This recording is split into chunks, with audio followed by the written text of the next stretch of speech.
All right, guys, Grand Power Stribog. Let's check this bad boy out. Never mind what's on the end of this thing. We'll talk about that in a minute. All right, let's have some fun.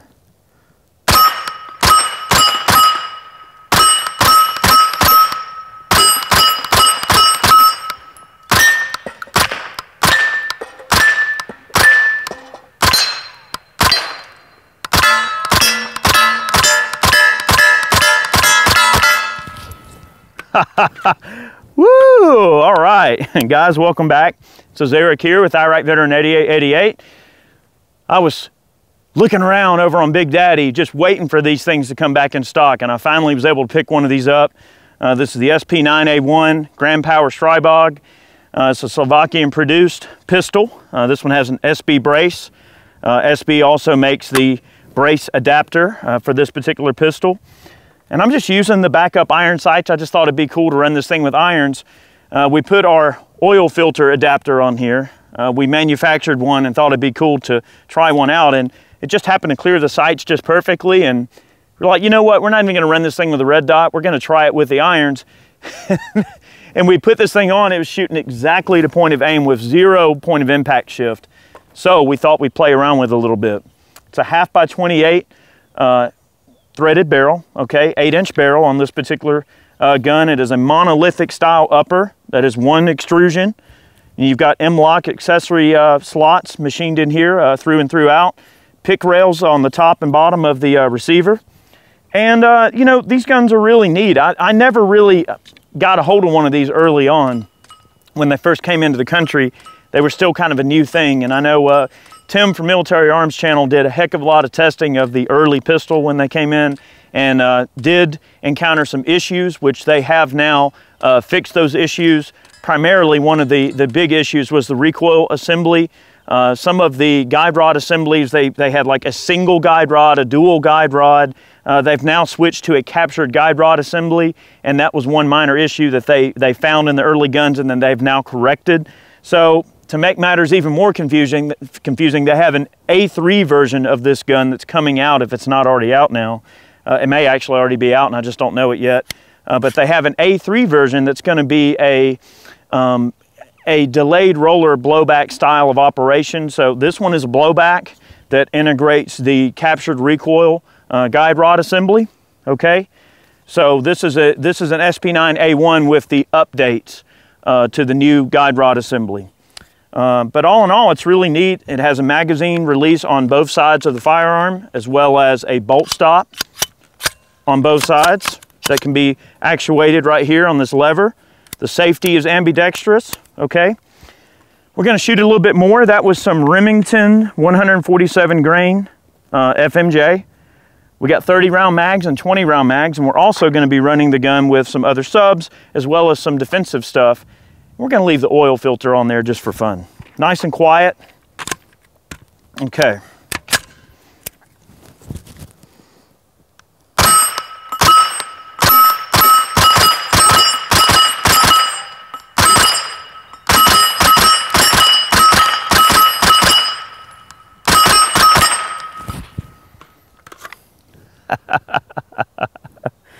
A Slovakian oil change. All right, we're gonna keep running it. We got quite a few mags loaded up here. Let's have a little bit of fun here. All right. I like this thing so far. Take out a couple of our longer range targets back there.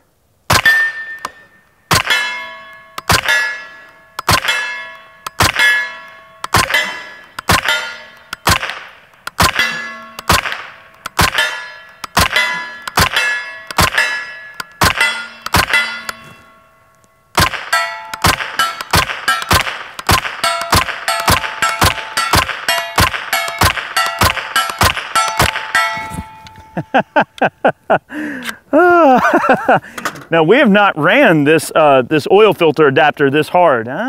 Smoking a little bit, but that thing's got a ton of volume. It's nice and quiet. It's working.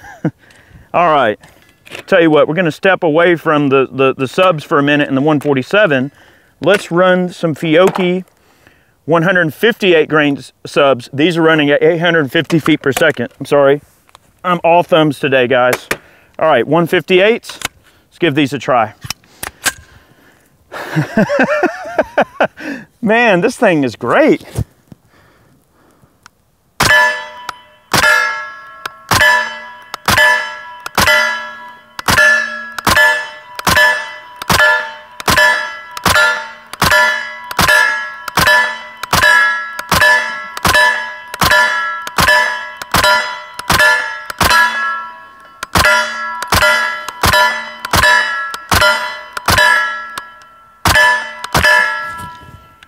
It's a little gassy.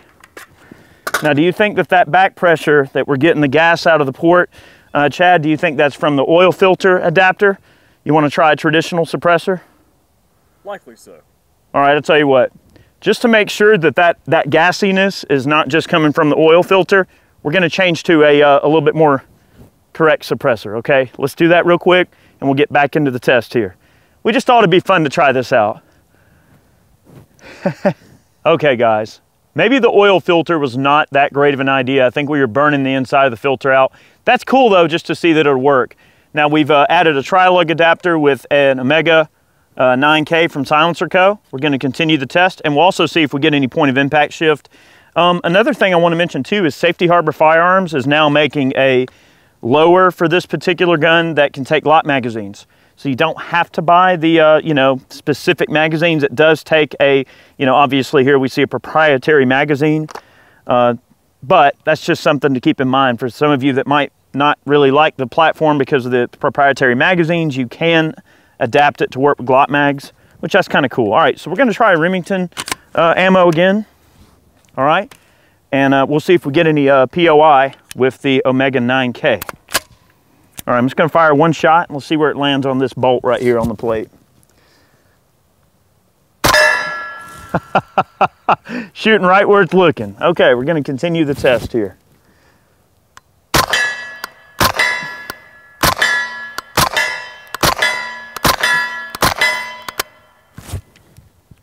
Failure to feed.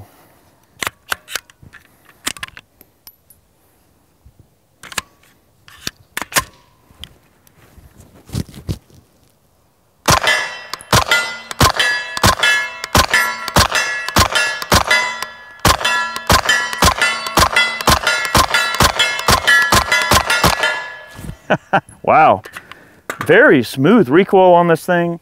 Nice trigger. I do want to mention something about the Remington ammo that we're using. The failure to feed, I'm not going to blame it on the ammo, but I will say when I was loading this ammo in the magazines earlier, I did find one round that had a crushed case mouth, and that was only out of, what, 4 or 5 boxes of ammo. So I'll have to look at that round that ejected and see if it had a crushed case, just out of curiosity, but that's just something to note. All right. Let's try a few defensive loads. I've got some 147 grain standard pressure Spear Gold Dot.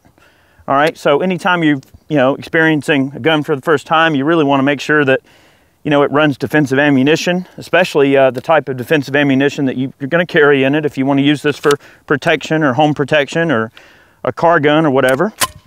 All right, 147 grain Gold Dot. This is definitely one of my favorite loads. Let's see if it runs.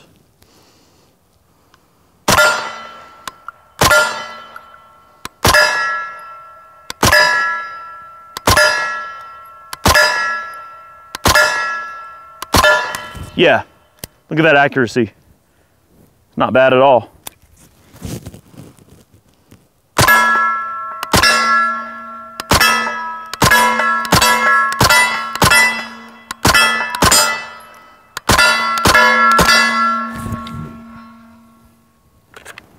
Empty. Not bad. Not bad at all, man. All right. Plus P 124 grain Federal HST. And now we're switching up to the 20-shot magazines. I do find that the magazines are very reasonably priced. I got a whole slew of extra mags on Big Daddy when I picked this gun up. And another thing to mention as well, this gun ships with 3 30-round magazines, so they give you plenty of extra mags to play around with this thing. At first, I have to admit, I wasn't 110% sure if I would like the lower in terms of kind of what you see is what you get. as far as I can tell, yeah, it's one molded piece, and you don't really get to change out grips or safeties or triggers, to my knowledge. So it is kind of what you see is what you get with the lower. I would like to see maybe some compatibility, being able to change out different grips, you know, to get a little bit different type of feel, or maybe a little bit more modularity of the gun. But I can see why they kept it like this, just because they probably want to keep it true to the original military spec gun, the Slovakian gun. I do like the texturing on the grip, and this area here in front of the mag well has some nice texture. Help you keep a grip on the gun, especially when you got cold fingers or you're wearing gloves. I would imagine that would, you know, be an issue in that part of the world. And a lot of military guns, you know, probably nice to have some good texture to be able to hold on to it well. You got dirty or wet hands, or if you're wearing gloves, that's kind of cool. All right. And I do like that they stuck with M-LOK. I'm not much of a key mod kind of guy. I like the flexibility of M-LOK because it's nice and low profile. And then of course the SB, you know, they do a great job with a lot of their mechanisms and their folding braces and things like that. Their braces in general, they're making braces for everything, but that's a nice compact package there, you know, with the brace that folds. All right, on to the HST. The gold dot shoots good, really nice group there.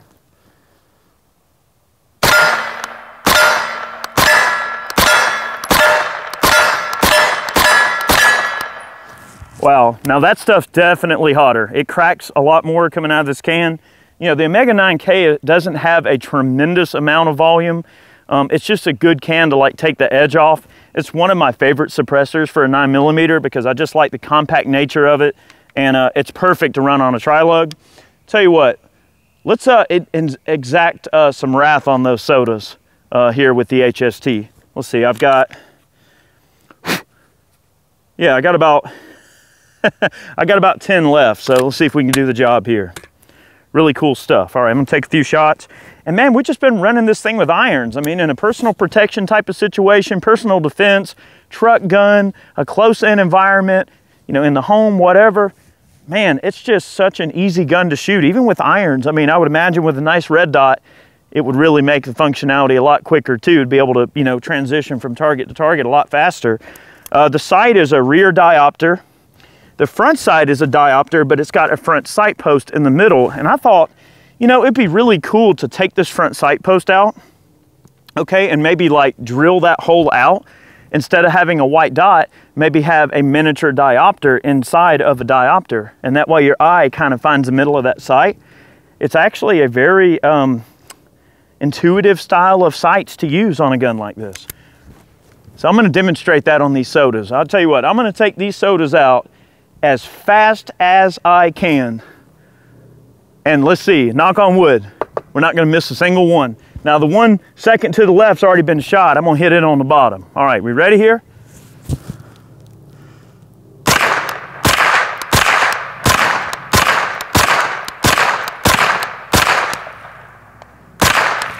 Get out of here. Okay, ran the HST fine. And the thing is, like, that's not meant to be a thorough test. It's just to show that, hey, you know, we're gonna try a couple of different varieties of defensive ammo and just try to see if we can get the gun to choke up at all. One thing I wanna make note of as well, the magazines are a little bit difficult to load. And I noticed that when I got to the end of the magazine, getting like within the last 5 rounds, those feed lips on the mags do tend to kind of almost open up a little bit. So I wouldn't necessarily advise that you keep these mags loaded for like a long period of time, because it's a similar thing that we ran into with the CZ Scorpion, okay?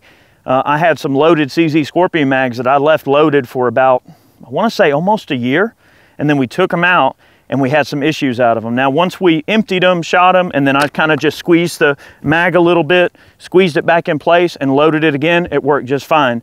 But you know, the pressure that the spring is putting on those plastic feed lips, they will open up over time. So I would just recommend probably not to leave them loaded for a stupid amount of time. Just an observation. And I noticed even on these brand new mags that those feed lips open up just a scotch. It hasn't caused any sort of a function issue. As you can see, we had one failure to feed. I'm gonna look at those rounds in a minute and see if they had maybe a crushed case like this other one did. All right, so this is more of the Remington 147 grain ammo.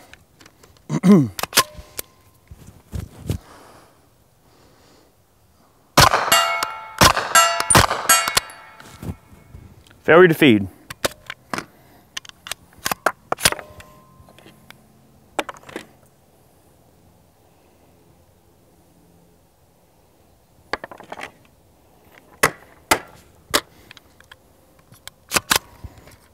Oh, one thing to mention too, this is the version that has the non-reciprocating charging handle. The earlier versions had a reciprocating charging handle, and they also had either the single or dual recoil guide rod assembly that had some issues that, of course, Tim at Military Arms Channel found those issues. This is the later version with the non-reciprocating charging handle and the captured guide rod assembly for the recoil assembly. Disassembly on these is actually quite simple. They're real easy to take apart. Just drop this pin and all the guts come out. Super, super easy. All right, let's see there. We've only had stoppages out of the Remington. Maybe we'll, when we pause here for a second to reset the range, maybe we'll set up, we'll try a few mags of different ammo here. All right.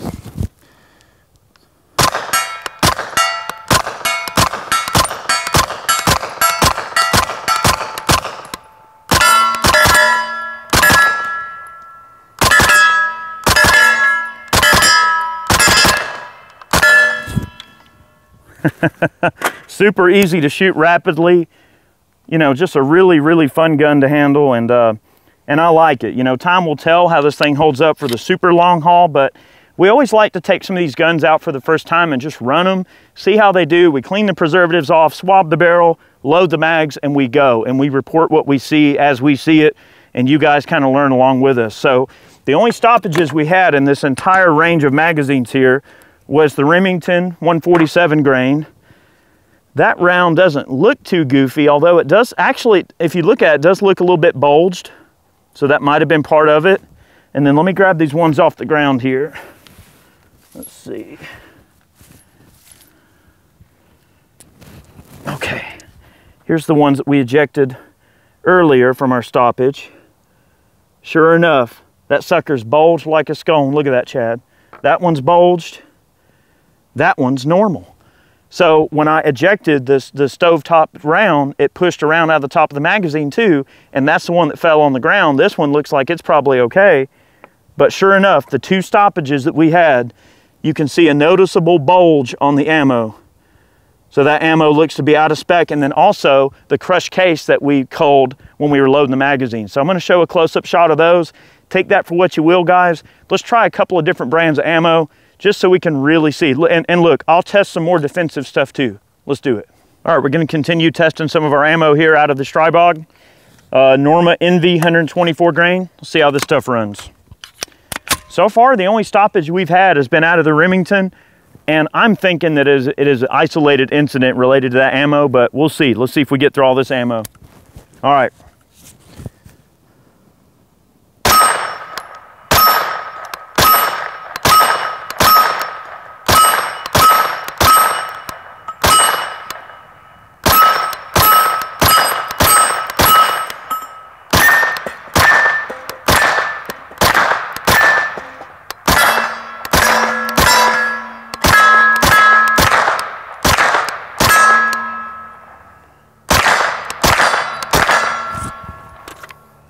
All right. Wow, I will mention that stuff is that's a little stout little round coming out of there. This is their pistol caliber carbine optimized load from Norma there. That's running at 1345, yielding almost 500 foot-pounds of energy in a 124 grain bullet. I mean, for ball, that's some pretty gnarly stuff. Run that just fine. All right, this is a round that Chad and I have really been digging, and we're gonna do some ballistic shell testing on this in a future video. This is the Federal White Box 147 grain jacketed hollow point. Now, it's not advertised as such, but it looks awfully a lot like an HST projectile, but not quite. It's not quite the same as an HST, so we've been trying to wrap our minds around what exactly this projectile is, and if other than maybe testing out guns or training with guns and using a hollow point projectile for that purpose, if it's actually intended for protection, you know, personal protection or defensive use. So it's kind of like almost like a law enforcement white box, a non-commercial package white box. You can pick up like 1,000 rounds of this stuff pretty reasonable. So let's test it and make sure it runs in the Stribog. The Stribog. I had a Stewie moment from Family Guy there. That's okay, won't tell anybody. All right. All right, Brian. All right, I'm gonna just group it on that bolt over there, Chad, on the right.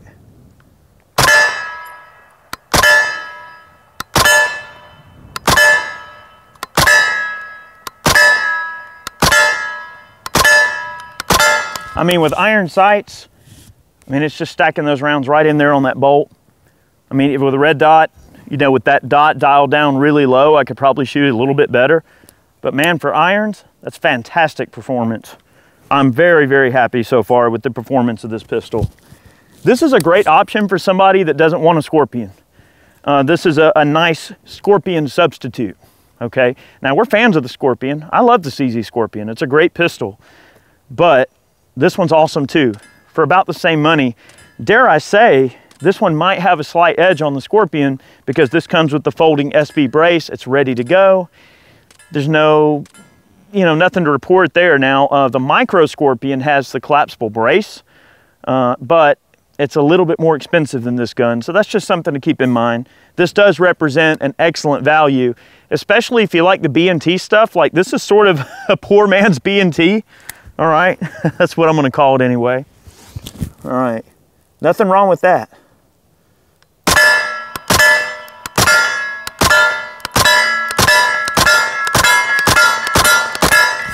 And the thing is, look, all these tactical elitists and all these folks that say you have to have a real expensive gun, the heck with them.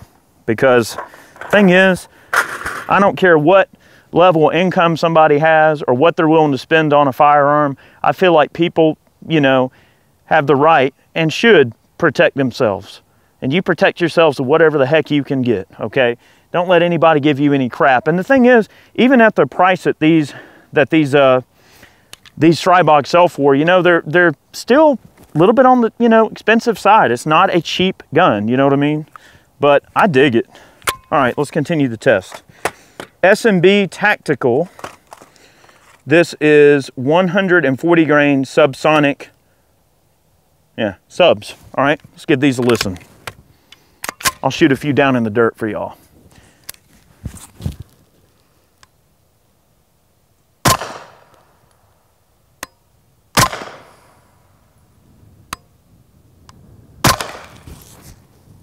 Sounds good with the Omega 9K, especially considering that usually this can just kind of takes the edge off. All right, not bad.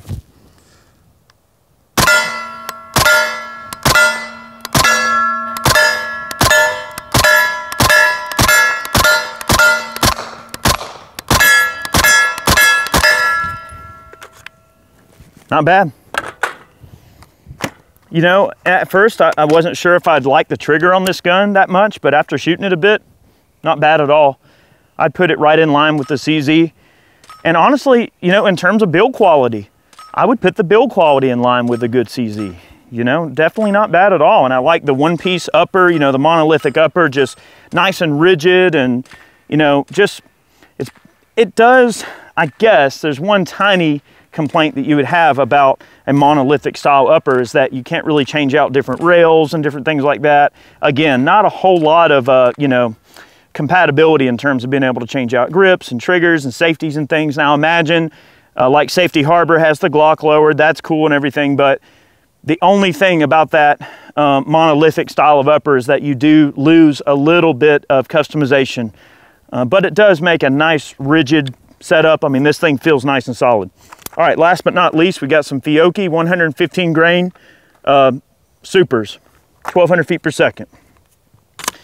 So far, the only ammo it's choked on is the Remington.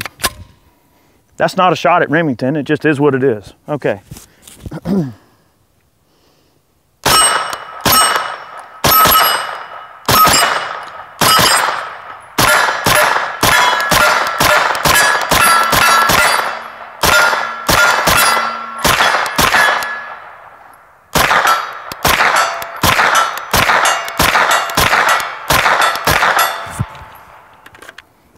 Nice stuff. You know, time will really tell how well this particular gun holds up, but I do want to make mention and sort of recognize the fact that, you know, Tim got a hold of one of these early on and he helped identify some of the teething issues. Every gun has its share of teething issues. no matter what you run into, especially when it's a new design or a new import. You're always going to have some minor things to kind of check on and all. So I think it's important that, you know, we really test these things and put them through their paces so that we can see if they're worth a crap or not. And, you know, this gun so far, I'm very, very happy with it. So we'll see how it holds up in the long run, but it's a nice compact setup, a great little truck gun, bedside gun, personal defense, what have you. Perfect little thing for that type of situation. So definitely want to take a moment to thank all of our Patreon supporters. You guys are awesome. Thank you so much for believing in what we do. If you see value in what we do on our channel and you love what we do for the Second Amendment and all of the rallies we attend and, you know, all the gripes we put out, all the things that we do, not only, you know, gun videos, but other things. If you appreciate what we do and you like what we do and you wish to support us, the most direct way you can support us is by purchasing t-shirts over on Ballistic Ink. You can go over to IRACveteran88.com, pick yourself up a man can. That's a monthly subscription box that we do each month. I already said it was every month, but that's our monthly mystery box that we do. You guys will love it. And also you can donate on Patreon. So there's lots of ways to support our efforts and support what we're trying to accomplish. So thank you so much for watching today's video. We hope you enjoyed it, and we'll see you next time. Have a good one.